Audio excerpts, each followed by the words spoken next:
Par exemple, les manifestants, la police en Australie, elle a des grands panneaux et elle envoie des ondes qui paralysent et font mal à la tête aux gens. Donc c'est une arme. C'est-à-dire ils ont déjà les outils dans les manifestations.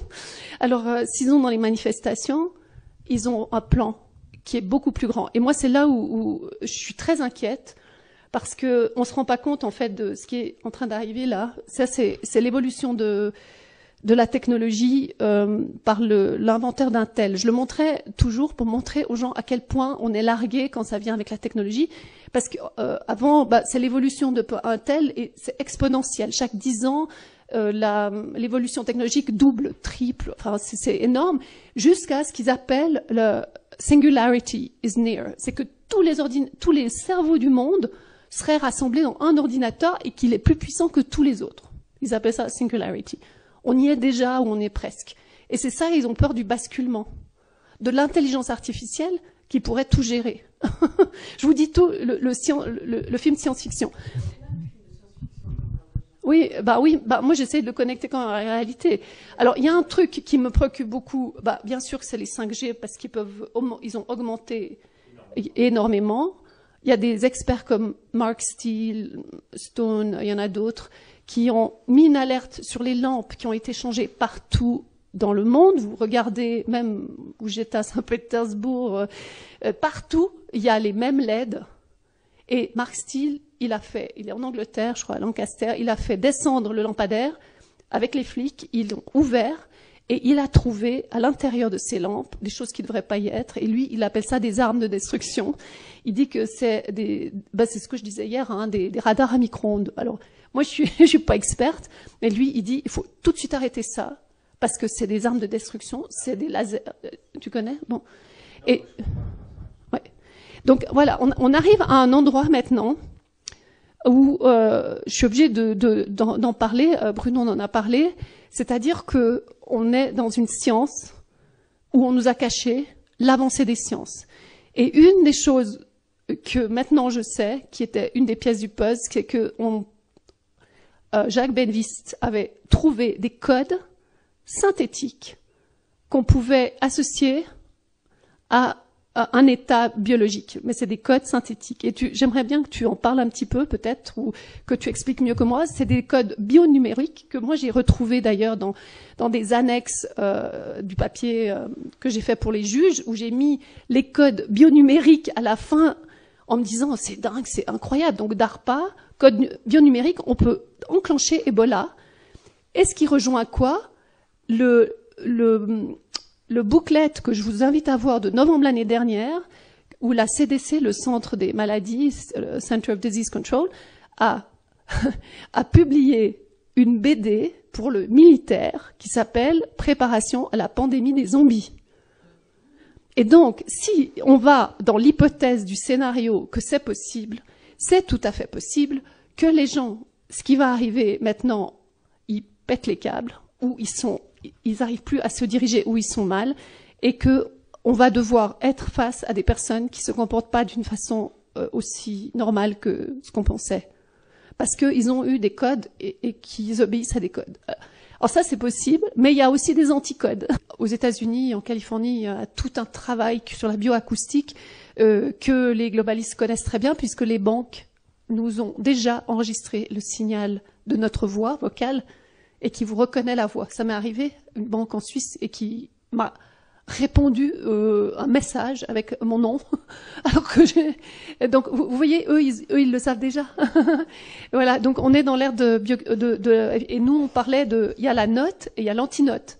Donc, et donc, il y a le code et il y a l'anticode.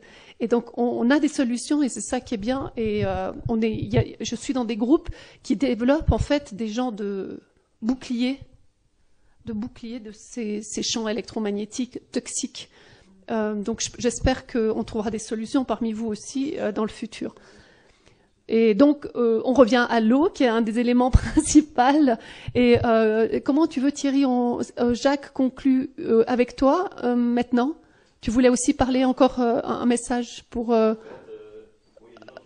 fontaine magnétique. Oui, super, ok. Oui. Voilà, hein, tu gardes ta phrase sur l'eau. Pour l'instant, je suis silencieux. Ah oui, c'est rien, très bien. Juste dans la présentation, il y aura des choses positives, peut-être, tu disais Oui, oui, il y a des. Alors, non, tu veux. Attends, il y a la dernière slide. Elle est où le quantique. En fait, dans la médecine quantique du futur, il y a une médecine quantique qui est en marche. J'avais fait une présentation déjà dans un colloque de recherche au CIO. Et en fait, tous nos sens peuvent être des portes d'entrée pour la guérison. Ça veut dire que l'audition et les ondes, et d'ailleurs les orgues à l'époque Cato étaient des orgues pour guérir, hein, même avec Thierry qu'on en a parlé. Donc la bioacoustique avec le son et les vagues du son, mais aussi les ultrasons qu'on n'entend pas la nuit. Je les cherchais pendant le Covid. Je me disais, ils nous envoient des ultrasons tellement. Je me disais, on n'a pas l'oreille des chiens, mais voilà. Donc la bioacoustique peut guérir autant qu'elle peut faire du mal. La lumière, il y a des gens qui sont dans la chromatothérapie. La lumière aussi. Et tout ce qui est fréquence peut se traduire en son, en lumière, en eau dans notre corps, qui sont des vagues, en corps électrique. Et c'est Louis-Claude Vincent, je crois, qui avait la chaire de bioélectrique. Et je dis toujours, on a un électroencéphalogramme, on a un électrocardiogramme et il y a des électromagnétoscanners. Donc on sait que la médecine connaît l'électromagnétisme pour les scanners et ils n'ont rien qu'à faire des machines pour guérir. Donc, je veux dire, tout est là. On parle des medbeds, mais attention les medbeds parce que franchement, il faut d'abord savoir ce qu'ils vont faire parce qu'ils peuvent autant nous annihiler notre mémoire que notre disque dur que nous guérir. Et puis, le corps électromagnétique. Puis la dernière chose, c'est que, en fait, l'odeur, l'odorat, c'est pas pour rien qu'on dit que la rose est une des odeurs les plus complexes parce que c'est la rose, c'est la fleur de l'amour, mais c'est aussi l'odorat de l'amour qu'on n'arrive pas à l'identifier. Et j'ai dû aussi faire une recherche sur le parfum de oud, qui est très connu en Moyen-Orient, aphrodisiaque, anti-âge, et je les ai critiqués et ils m'ont demandé de faire une recherche dessus et je me suis rendu compte, en fait, on aurait besoin de docteurs de l'odorat, comme des docteurs du son, comme des docteurs de la lumière, parce que le son, l'odorat peut vous tuer ou vous guérir. Et il y a des chiens renifleurs électroniques qui reniflent les bactéries et qui pourraient renifler les gens donc on a toute une science qui est déjà à notre portée mais qui a été censurée, qu'il va falloir faire ressurgir et c'est l'occasion unique de le faire. Mais j'ai un protocole que je peux vous distribuer où en fait pour enlever l'électromagnétisme et tous ces nanocircuits, ce qui semble marcher très bien, c'est d'abord, et ça marche pour l'eau, hein, ça n'a pas été mentionné, on a dit que le chlore était mauvais, mais le dioxyde de chlore peut nettoyer l'eau.